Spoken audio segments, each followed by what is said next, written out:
You'll know all about Hogwarts, of course. No, said Harry. Hagrid looked shocked. Sorry, Harry said quickly. Sorry, barked Hagrid, turning to stare at the Dursleys, who shrank back into the shadows. It's them that should be sorry. I knew you weren't getting your letters, but I never thought you wouldn't even know about Hogwarts, for crying out loud. Did you never wonder where your parents learned it all? All what? Hagrid thundered. Now wait just 1 second. He leapt to his feet. In his anger, he seemed to fill the whole hut. The Dursleys were cowering against the wall. Do you mean to tell me, he growled at the Dursleys, that this boy knows nothing about anything? Harry thought this was going a bit far. He had been to school after all, and his marks weren't bad. I know some things, he said. I can, do math and stuff. But Hagrid simply waved his hand and said, about our world, I mean. Your world. My world. Your parents' world. What world? Hagrid looked as if he was about to explode. Dursley, he boomed. Uncle Vernon, who had gone very pale, whispered something that sounded like Mimblewimble. Hagrid stared wildly at Harry. But you must know about your mom and dad, he said. I mean, they're famous. You're famous. What? My mom and dad weren't famous, were they? You don't know? You don't know. Hagrid ran his fingers through his hair, fixing Harry with a bewildered stare. You don't know what you are, he said finally. Uncle Vernon suddenly found his voice. Stop, he commanded. Stop right there, sir. I forbid you to tell the boy anything. A braver man than Vernon Dursley would have quailed under the furious look Hagrid now gave him. But when Hagrid spoke, his every syllable trembled with rage. You never told him what was in the letter Dumbledore left for him. I was there. I saw Dumbledore leave it, Dursley, and you've kept it from him all these years. Kept what from me? Harry said eagerly. Stop! I forbid you, yelled Uncle Vernon in panic. Aunt Petunia gave a gasp of horror. Go boil your heads, both of you, said Hagrid. Harry, you're a wizard. There was silence inside the hut. Only the sea and the whistling wind could be heard. I'm a what? Gasped Harry. A wizard, of course, said Hagrid, sitting back down on the sofa, which groaned and sank even lower and thumping gooden, I'd say, once you've been trained up a bit. With a mom and dad like yours, what else could you be? And I reckon it's about time you read your letter. Harry stretched out his hand at last to take the yellowish envelope, addressed in emerald green to Mr. H. Potter, the floor, hut on the rock, the sea. He pulled out the letter and read, Hogwarts School of Witchcraft and Wizardry. Headmaster Albus Dumbledore, Order of Merlin, First Class, Grand Sorcerer, Chief Warlock, Supreme Mugpump, International Confederation of Wizards. Dear Mr. Potter, we are pleased to inform you that you have a place at Hogwarts School of Witchcraft and Wizardry. Please find enclosed a list of all necessary books and equipment. Term begins on 1 September. Will you wait your owl by no later than 31st July? Yours sincerely, Minerva McGonagall, Deputy Headmistress. Questions exploded inside Harry's head like fireworks, and he couldn't decide which to ask first. After a few minutes, he stammered, What does it mean, they await my owl? Galloping Gorgons, That reminds me, said Hagrid, clapping a hand to his forehead with enough force to knock over a cart horse, and from yet another pocket, inside his overcoat, he pulled an owl, a real live owl, a rather ruffled-looking owl, a long quill, and a roll of parchment. With his tongue between his teeth, he scribbled a note which Harry could read upside down. Dear Mr. Dumbledore, given Harry his letter, taking him to buy his things tomorrow. Weather's horrible. Hope you're well. Hagrid. Hagrid rolled up the note, gave it to the owl, which clamped it in its beak, went to the door, and threw the owl out into the storm. Then he came back and sat down as though this was as normal as talking on a telephone. Harry realized his mouth was open and closed it quickly. Where was I? Said Hagrid. But at that moment, Uncle Vernon, still ashen-faced but looking very angry, moved into the firelight. He's not going, he said. Hagrid grunted. I'd like to see a great muggle like you stop him, he said.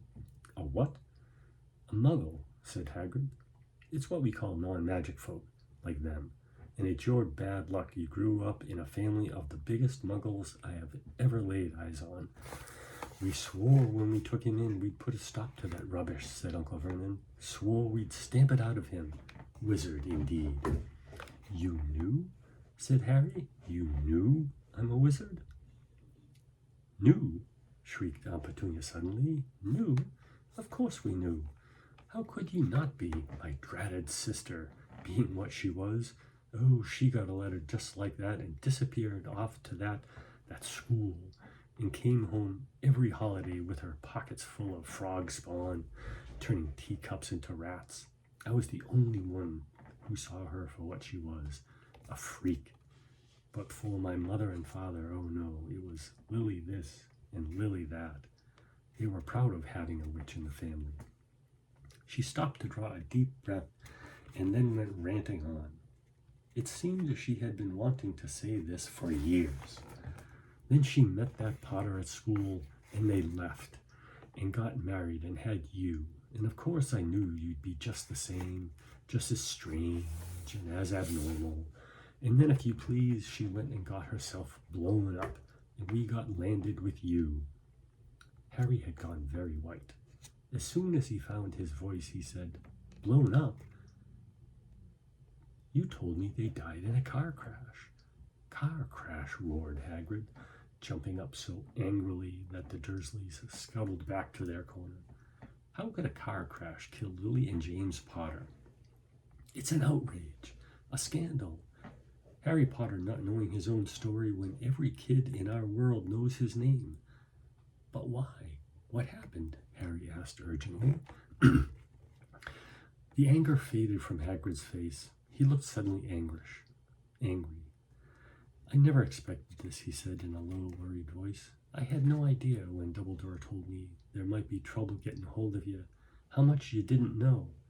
Ah, Harry, I don't know if I'm the right person to tell you, but someone's gotta. You can't go off to Hogwarts not knowing. He threw a dirty look at the Dursleys. Well, it's best you know as much as I can tell you, mind. I can't tell you everything. It's a great mystery, parts of it. He sat down, stared into the fire for a few seconds, and then said, It begins with a person called... But it's incredible you don't know his name. Everyone in our world knows. Well, I don't like saying the name if I can help it. No one does. Why not? Gulping gargoyles, Harry. People are still scared. Blimey, this is difficult. See, there was this wizard who went bad. As bad as you could go. Worse. Worse than worse. His name was... Hagrid gulped, but no words came out. Could you write it down? Harry suggested. Nah, can't spell it. All right. Voldemort. Hagrid shuddered. Don't make me say it again.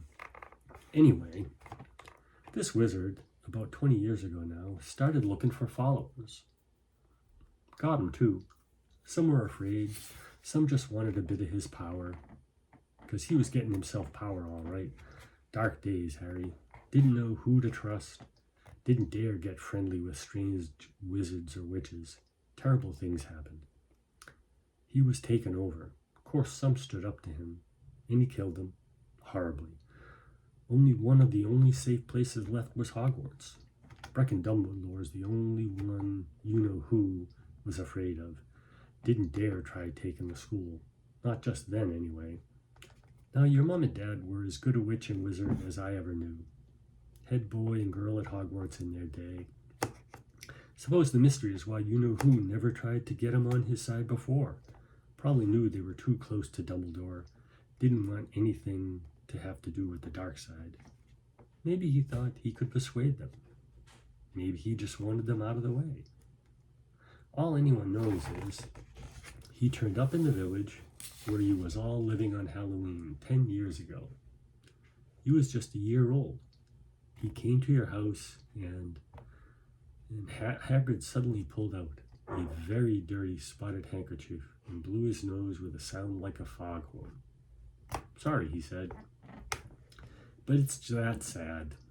You, your mom and dad, and nicer people you couldn't find anyway. You know who killed him. And then this is the real mystery of the thing. He tried to kill you too. Wanted to make a clean job of it, I suppose. Or maybe he just liked killing by then. But he couldn't do it. Never wondered how you got that mark on your forehead? That was no ordinary cut.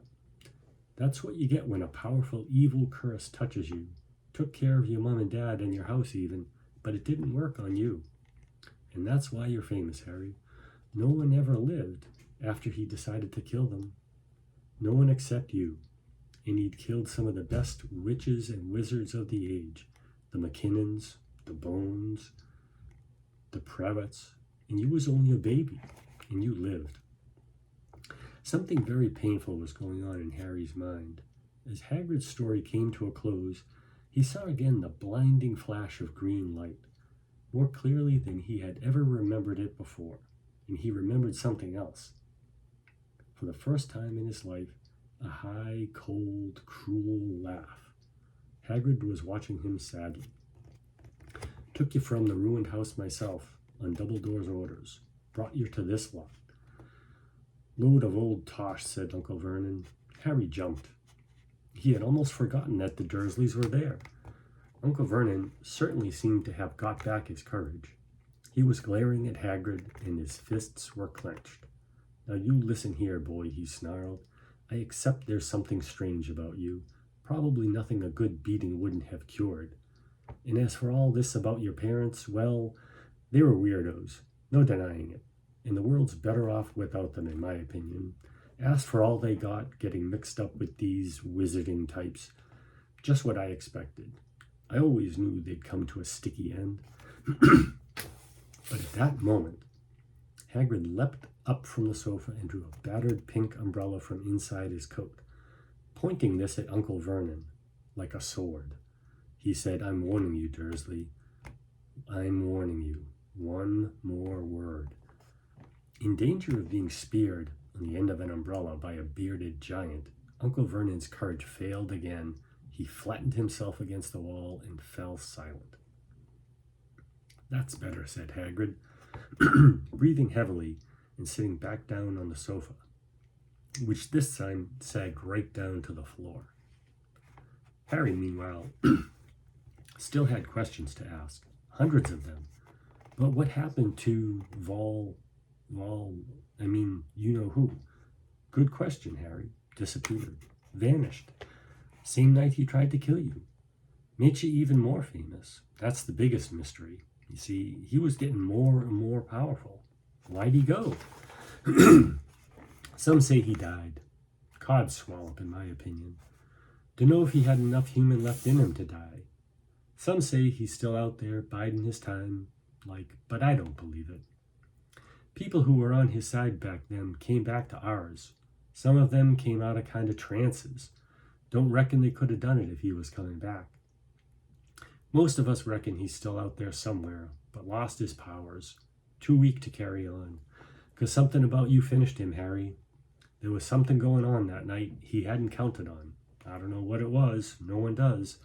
but something about you stumped him, all right." Hagrid looked at Harry with warmth and respect blazing in his eyes, but Harry, instead of feeling pleased and proud, felt quite sure there had been a horrible mistake. A wizard? Him? How could he possibly be? He'd spent his life being clouded by Dudley and bullied by Aunt Petunia and Uncle Vernon. If he was a wizard, why hadn't they been turned into warty toads every time they tried to lock him in his cupboard? If he'd once defeated the greatest sorcerer in the world, how come Dudley had always been able to kick him around like a football? "Hagrid," he said, "I think you must have made a mistake. I don't think I can be a wizard." To his surprise, Hagrid chuckled. "Not a wizard, eh? Never made things happen when you were scared or angry?" Harry looked into the fire. Now he came to think about it. Every odd thing that had ever made his aunt and uncle furious with him had happened when he, Harry, had been upset or angry. Chased by Dudley's gang, he had somehow found himself out of their reach, dreading going to school with that ridiculous haircut. He'd managed to make it grow back. And the very last time Dudley had hit him, hadn't he got his revenge without even realizing he was doing it? Hadn't he set a boa constrictor on him? Harry looked back at Hagrid smiling and saw that Hagrid was positively beaming at him. "See," said Hagrid, "Harry Potter, not a wizard? You wait. You'll be right famous at Hogwarts." But Uncle Vernon wasn't going to give in without a fight. "Haven't I told you he's not going?" he hissed. "He's going to Stonewall High, and he'll be grateful for it. I've read those letters, and he needs all sorts of rubbish, spell books and wands, and if he wants to go, a great muggle like you won't stop him," growled Hagrid. "Stop Lily and James Potter's son going to Hogwarts? You're mad. His name's been down ever since he was born. He's off to the finest school of witchcraft and wizardry in the world. 7 years there, and he won't know himself. He'll be with youngsters of his own sort for a change, and he'll be under the greatest headmaster Hogwarts ever had, Albus Dumbledore. I'm not paying for some crackpot old fool to teach him magic tricks," yelled Uncle Vernon. But he had finally gone too far. Hagrid seized his umbrella and whirled it over his head. "Never," he thundered, "insult Albus Dumbledore in front of me." He brought the umbrella swishing down through the air to point at Dudley. There was a flash of violet light, a sound like a firecracker, a sharp squeal, and next second, Dudley was dancing on the spot with his hands clasped over his fat bottom, howling in pain. When he turned his back on them, Harry saw a curly pig's tail poking through a hole in his trousers. Uncle Vernon roared, pulling Aunt Petunia and Dudley into the other room. He cast one terrified look at Hagrid and slammed the door behind them. Hagrid looked down at the umbrella and stroked his beard. "Shouldn't have lost my temper," he said ruefully, "but it didn't work anyway. Meant to turn him into a pig, but I suppose he was so much like a pig anyway, there wasn't much left to do." He cast a sideways look at Harry under his bushy eyebrows. "Be grateful if you didn't mention that to anyone at Hogwarts," he said. "I'm not supposed to do magic, strictly speaking. I was allowed to do a bit to follow you and get your letters to you and stuff. One of the reasons I was so keen to take on the job. Why aren't you supposed to do magic?" "Oh, well, I was at Hogwarts myself, but I got expelled, to tell you the truth, in me 3rd year. They snapped me wand in half and everything. But Dumbledore let me stay on as gamekeeper. Great man, Dumbledore. Why were you expelled?" "It's getting late, and we've got lots to do tomorrow," said Hagrid loudly. "Gotta get up to town, get all your books and that." He took off his thick black coat and threw it to Harry. You can kip under that," he said. "Don't mind if it wriggles a bit. I think I still got a couple of dormice in one of the pockets."